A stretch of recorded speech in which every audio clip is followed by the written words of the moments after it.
In the dimly lit delivery room, Grace's heart pounded as the midwife's voice echoed through the air. "It's a girl." Her breath hitched, not out of joy, but in dread of the storm that would follow. She had hoped, prayed even, for a boy this time. But as fate would have it, her sixth child was yet another girl. Her husband, Emeka, stood outside the room, his face hardening as the midwife's announcement reached his ears. The weight of tradition, the whispers of the village, and the cold stares of his family bore down on him. "Another girl. What have I done to deserve this?" he muttered under his breath, storming out of the hospital without a word to Grace. Back at home, the house was eerily quiet. Grace could feel the tension in the air as she walked through the door with her newborn cradled in her arms. The other 5 girls, ranging in age from 2 to 12, sensed the discomfort and huddled together, their innocent eyes filled with confusion and fear. Emeka's mother, a stern and traditional woman, broke the silence. 6 girls, and not a single boy to carry on the family name. What kind of curse is this? Her voice dripped with disdain, each word like a knife stabbing into Grace's already wounded heart. The neighbors, having heard the news, began to murmur. Women whispered behind their hands, and men shook their heads in pity or amusement. "She has failed her husband," some said. "Maybe he should take another wife," others suggested. The pressure weighed heavily on Grace.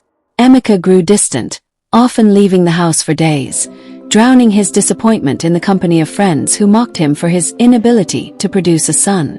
The once loving home became a battleground of silent wars and unspoken resentment.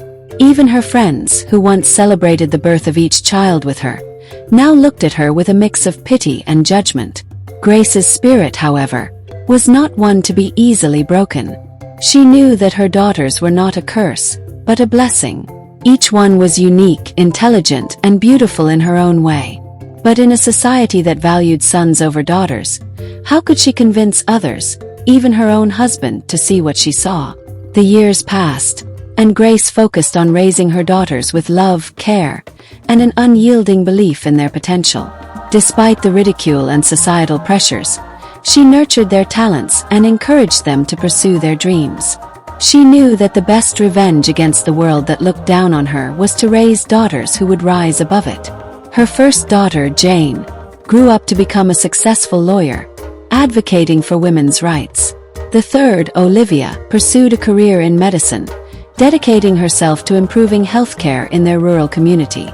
The fifth, Clara, excelled in business, building a thriving company from the ground up. The other girls, too, began to show signs of brilliance, each one carving out her own path in the world.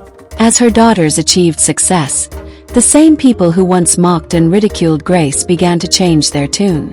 The whispers of disdain turned into words of admiration and awe. Even Emeka, who had been distant for so many years, began to see his daughters in a new light. He watched with pride as Jane argued a high-profile case on television, as Olivia saved lives, and as Clara's business flourished. One evening, after a long day, Emeka came home and found Grace sitting quietly on the veranda, watching their daughters play in the yard. He sat beside her, the weight of his past actions heavy on his heart. "I was wrong, Grace," he said softly. "I was so blinded by what others thought, by tradition, that I couldn't see the gifts we've been given." Grace turned to him, her eyes filled with the same strength that had carried her through years of hardship. "Our daughters are not a curse, Emeka. They are our legacy, our future." In that moment, Emeka understood the true value of what they had. It wasn't about having a son to carry on the family name.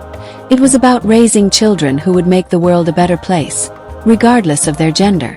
This story is a reminder that it is only God who gives children, irrespective of their gender. Every child is a blessing, a gift meant to bring joy and hope. And to those who mock or look down on others for having only female children, it's time to stop. We must cherish all children, for they are our future, our pride, and our joy. Thanks for watching. If you found this video helpful, don't forget to hit that thumbs up button and subscribe to Glory's Place for more stories like this. Bye, see you in my next video.